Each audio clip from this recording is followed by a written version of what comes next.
A very good afternoon to you tuned in to UBC TV. We thank you so much for watching and welcome to UBC Lunchtime News. My name is Michael Jordan Lukomwa. We'll go straight to what we have for you this Monday, the 4th of November, 2024. The young people in Uganda have been challenged to embrace job creation than being job seekers. This was a message by the Deputy Director General of the Internal Security Organization, ISO, Kano Emma Katabazi. Katabazi was speaking at a Students Leaders Symposium organized by Uganda National Students Association in Namutumba District. Our policy from inception has always been that Moni University will hold graduation ceremonies on the first Saturday of November for historical reasons. This year, we shall graduate a total of 314 students. 83% of this number are males and 37% are females. We have a total of 78 students who will be congratulated upon completion of the Higher Education Access Certificate. And at bachelor's degree level, we have a total of 189 students graduating in various programs. At postgraduate level, we have a total of 47 students graduating. There is Master of Education in Educational Planning and Management. 5 students have merited. The Chancellor will personally preside over the award of these certificates and degrees, and we expect the President of the Republic of Uganda to grace the occasion. 2023, our enrollment rose from 742 to 1,369 students. As of now, the enrollment is 2,023. So you will expect that next year, first Saturday of November, the number of graduates will definitely be higher than 314. And we want to thank the government of Uganda for the continuous support that they have given to this university. We want to thank the parents.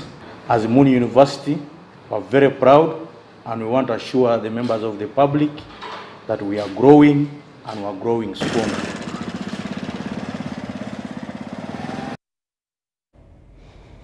Primary schools have concluding last-minute activities as they prepare for the primary leaving examinations of 2024, which begin just today with a briefing exercise. Experts have advised parents and teachers to prioritize safety of the candidates during this critical season. That all is good. Candidates have been preparing for months, and as they head into exams, the atmosphere is filled with hope and encouragement. Over the week, many schools invited churches to bless their children. Here at St. Gracious Primary School in Lira City, it was a heartwarming ceremony for parents and candidates as they gathered to prepare both their minds and hearts for the landmark days ahead.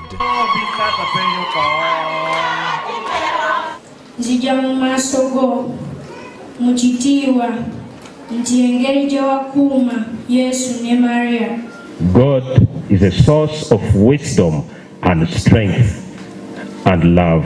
Education without God, in the long run, you will become confused. You can even run mad.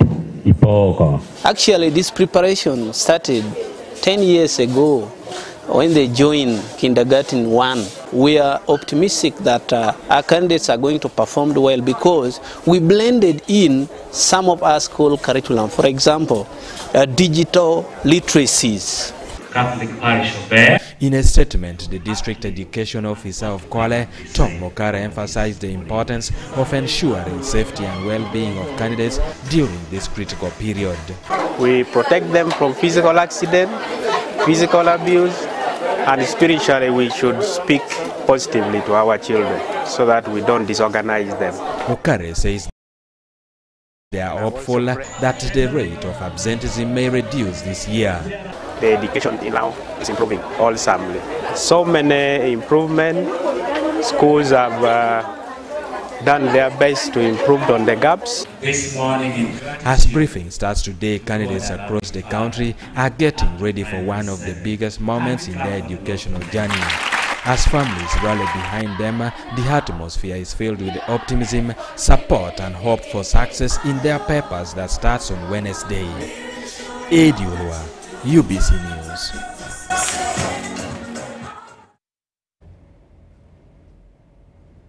We thank you for watching. Let's take a short break.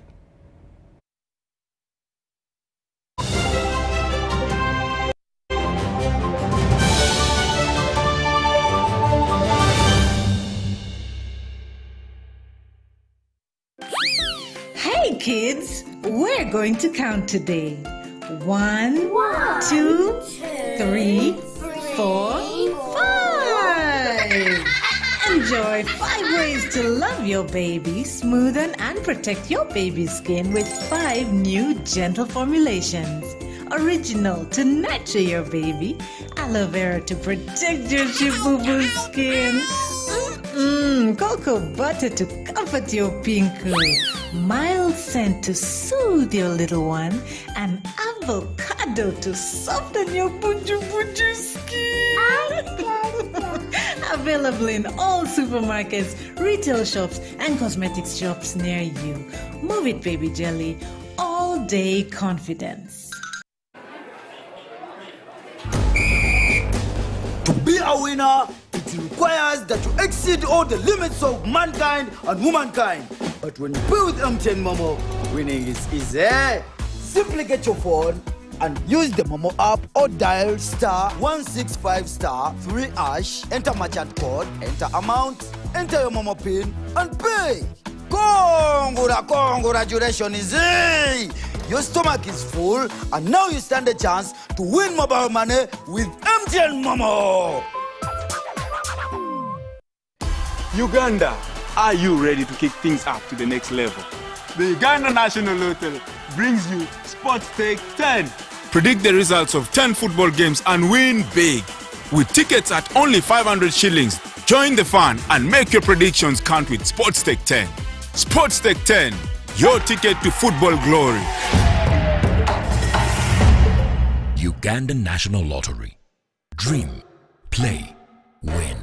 Participants must be 18 years or older. Play responsibly. The Uganda National Lottery is operated by Ituba Uganda and regulated by the National Lotteries and Gaming Regulatory Board.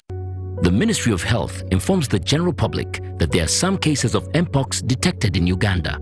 The ministry, working with partners and affected district local governments, are doing their best to contain the situation. The signs and symptoms of Mpox are body rash, fever, general body weakness, headache, sore throat, nasal congestion or cough, and swollen lymph nodes. You can prevent yourself from getting infected with Mpox by avoiding close contact with people who have been confirmed to have Mpox or who have signs and symptoms of Mpox. Avoiding touching or sharing personal items like beddings, eating utensils, phones, or other belongings of a person who has the signs and symptoms of Mpox. Avoiding contact, including eating, with all wild animals, alive or dead, especially those known to carry the virus, such as rodents and monkeys, and those that appear sick or have been found dead.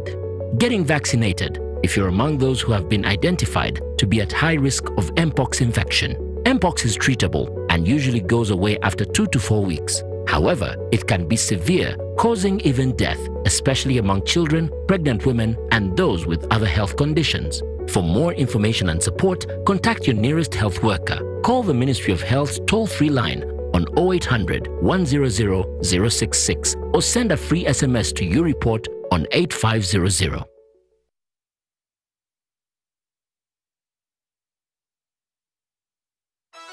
In the heart of Uganda, a financial revolution is happening. We were once left out, saving the old-fashioned way, with an unexpected saving spot, keeping it too close for comfort. But now, we found a better way to save and manage money. Download the Wendy app from Google Play or App Store or dial *229#. With Wendy, your money is safe and you can earn interest daily. Visit your Google Play or App Store or dial *229# to register. Wendy, Wanawoli.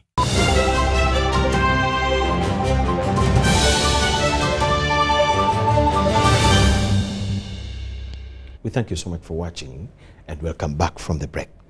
Health centers in West Nile sub-region are excited with the water, sanitation and hygiene facilities provided to Ministry of Health by Ministry of Health in collaboration with UNICEF.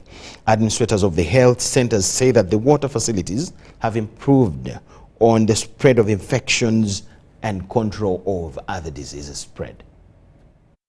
Water, sanitation and hygiene in health facilities encompasses the provision of water, healthcare, waste management, hand hygiene and environmental cleanliness services. Water, sanitation and hygiene in health facilities is fundamental for the provision of quality healthcare services.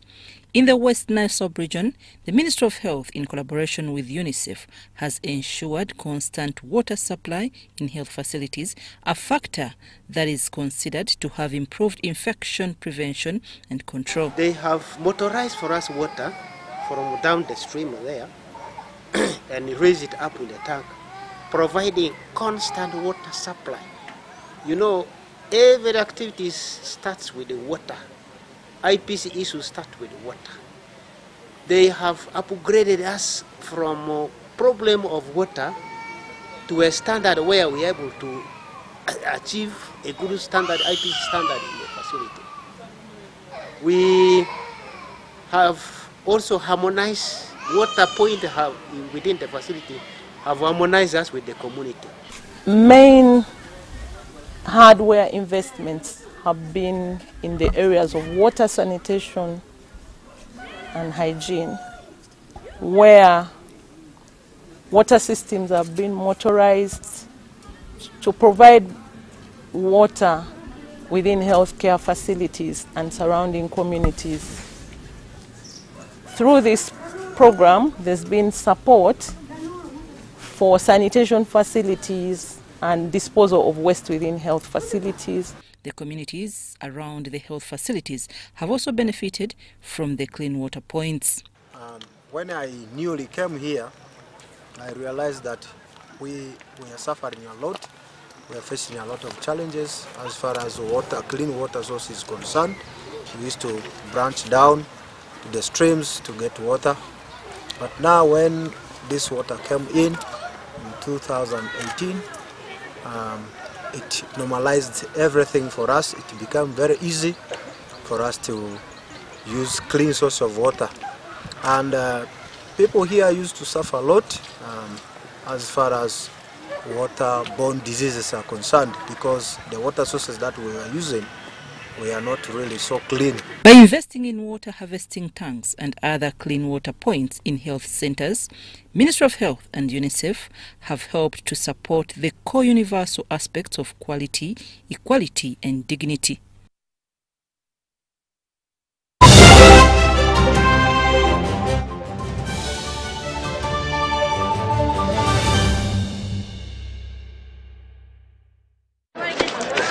Juko. Yo. Check the shopping, man. What's your secret? Haven't you heard of the Parish Development Model PDM? Yes, I did, but I thought it was just a talk. No, Sebatia. It is real. I and a few friends together formed a circle, accessed money from the PDM, invested in a poultry project, and now things are moving. Juko. I thought I was one of your friends. You are. But you left me behind. I didn't leave you in poverty. What you do, just visit your LC2 chairperson and your parish chief and start the process of economic transformation. Just like that. The Parish Development Model is an initiative from the government of Uganda through the Ministry of Local Government designed to transform all lives of Ugandans for the better. PDM, my parish, my development, my life. Honorable Fred Biamukama, Minister of State for Works and Transport in charge of transport, invites you to the launch of the 4-acre model campaign in the Greater Chibale District's Bunyoro sub-region. The event will take place at Chikwaya Primary School Playground, Kakumiro District, on November 15th, 2024, starting at 10 a.m. and will be graced by His Excellency President Yoweri Museveni. All residents, civil servants and the leaders from the districts that make up Greater Chibale, Kakumiro, Chibale, Kagadi, Chikube and neighboring areas are encouraged to attend in large numbers. This initiative, led by the President, aims to bring ordinary people into the money economy by showcasing farmers who have succeeded in the 1-acre model, 2-acre model, 3-acre model and 4-acre model. Join local leaders and residents in learning how small land can be used to enhance food security and socio-economic growth. Don't miss this opportunity to witness the transformative impact on local communities.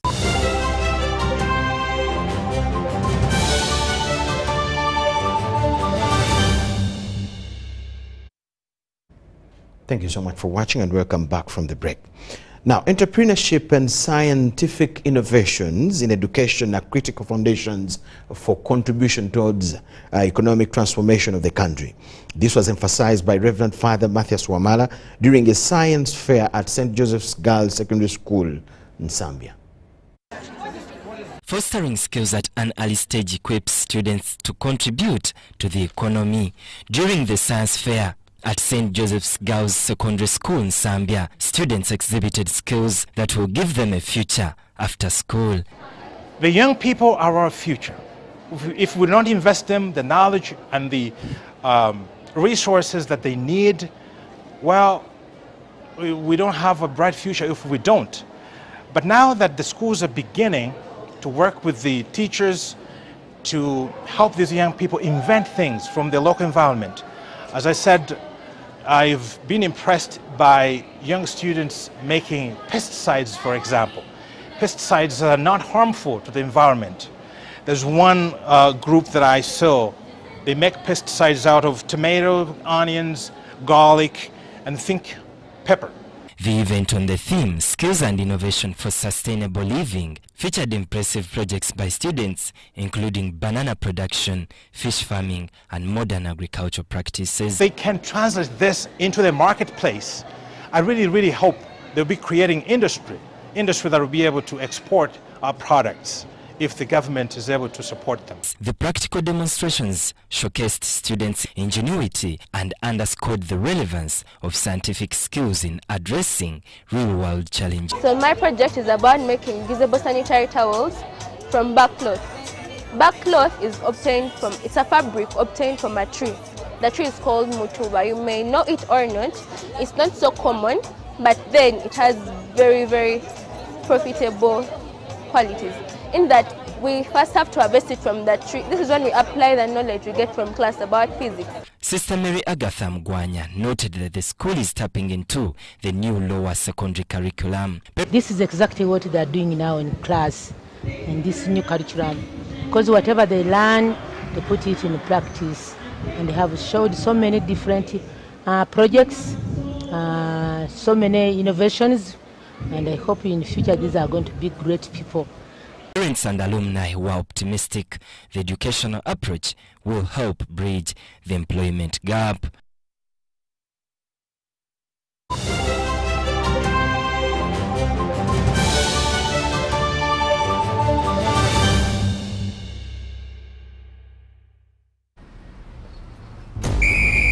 To be a winner, you must have the discipline of a tiger.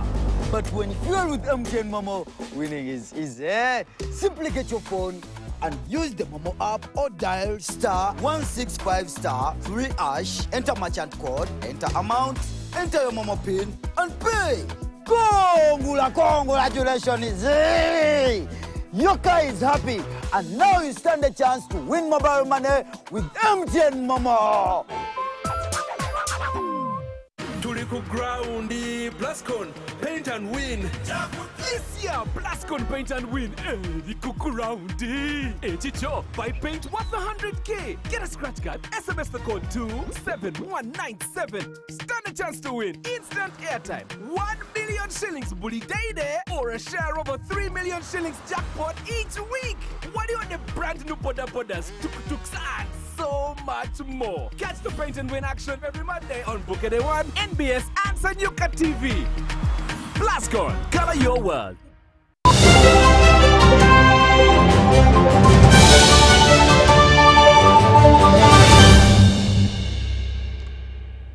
The young people have been called upon to embrace job creation than keeping up as job seekers. This was a message by Deputy Director General of the Internal Security Organization, ISO, Kano Emma Katabazi. The symposium was held at Busogansadu Memorial Technical Institute in Namutumba District. For the Deputy Director General of the Internal Security Organization, this was the right place and forum to remind students about the significance of being creative. Our curriculum that I went through, and some of you, in fact almost all of you are going through, makes you at the end of your studies a job hunter, not a job creator.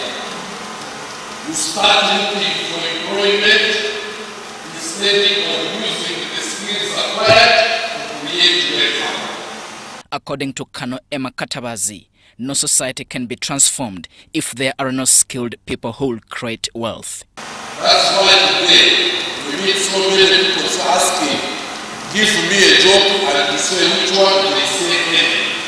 Any is no job. In other words, you are not skilled at all.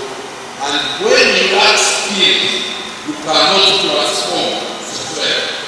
This symposium was attended by students drawn from different schools in Namutumba district, making it a crucial meeting of passing on advice to the young people. We have given the young people the message of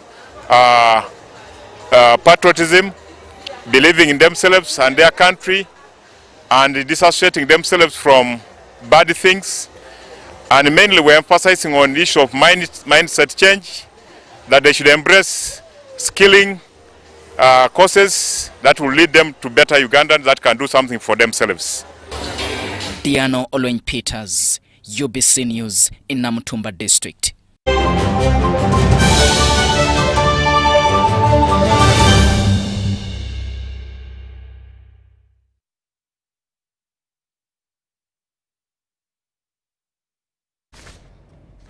We now take you to news on the international scene. Americans will vote Tuesday, that's tomorrow, to elect the new occupant of the White House.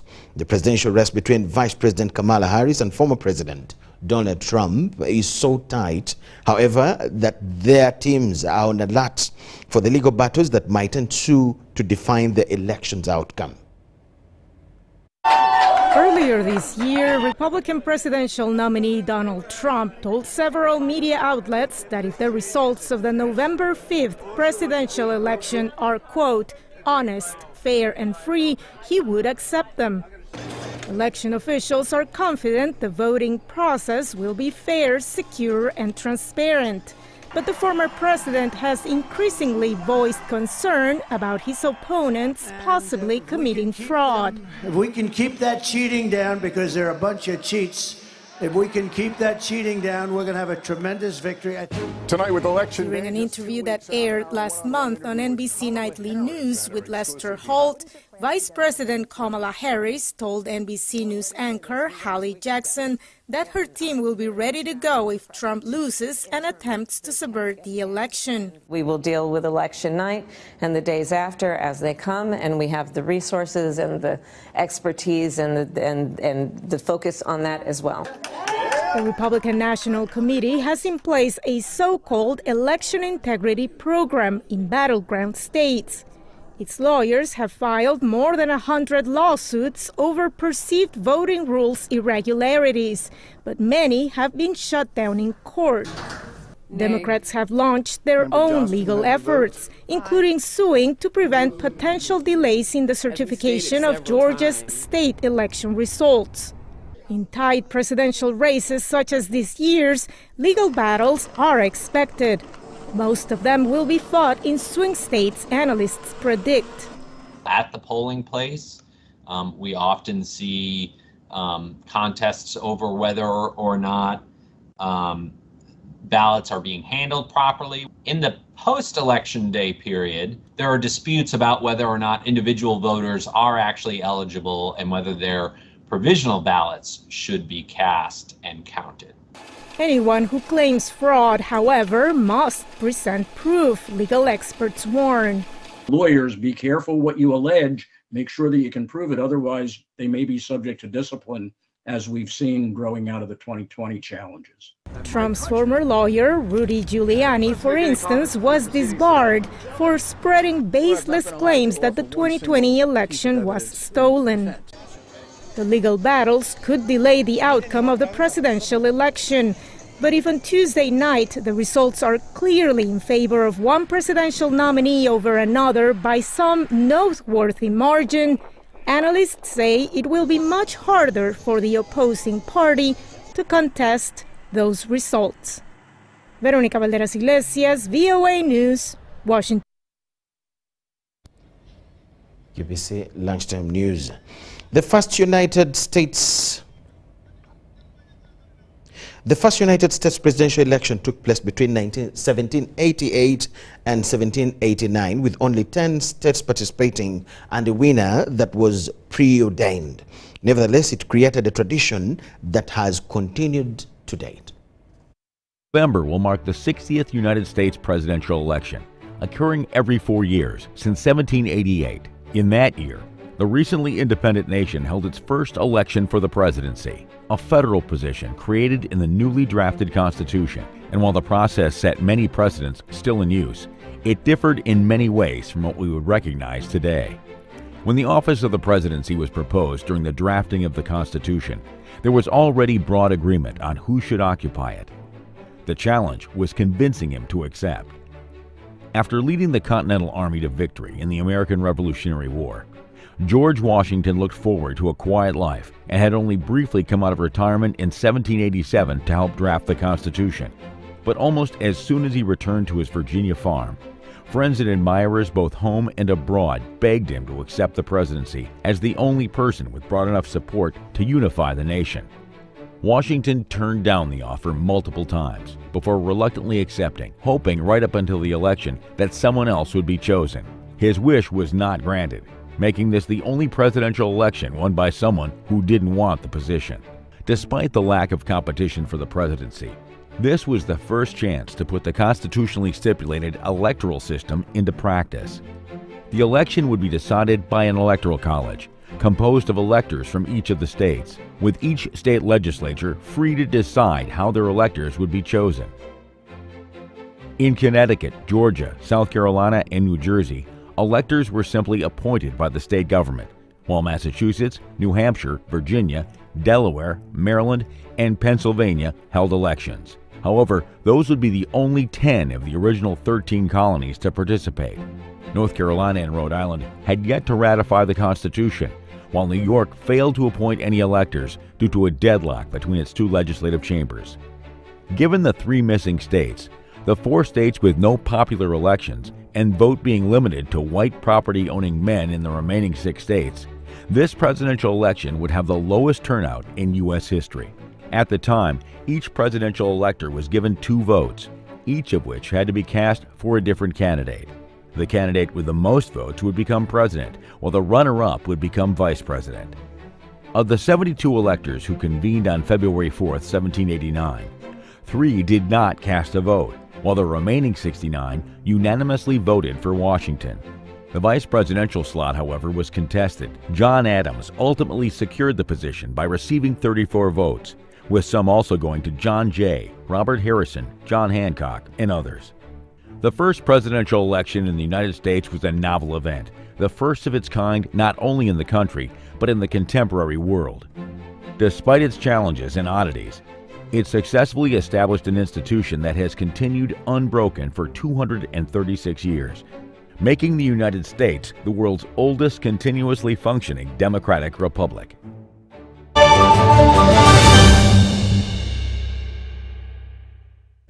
We thank you so much for watching. That is all we had for you this afternoon. More news will be your way in the evening in Luganda, Kiswahili, and I'll be here myself for news tonight. So please, you have all the reasons to keep with us. Enjoy the week and the day. Bye-bye.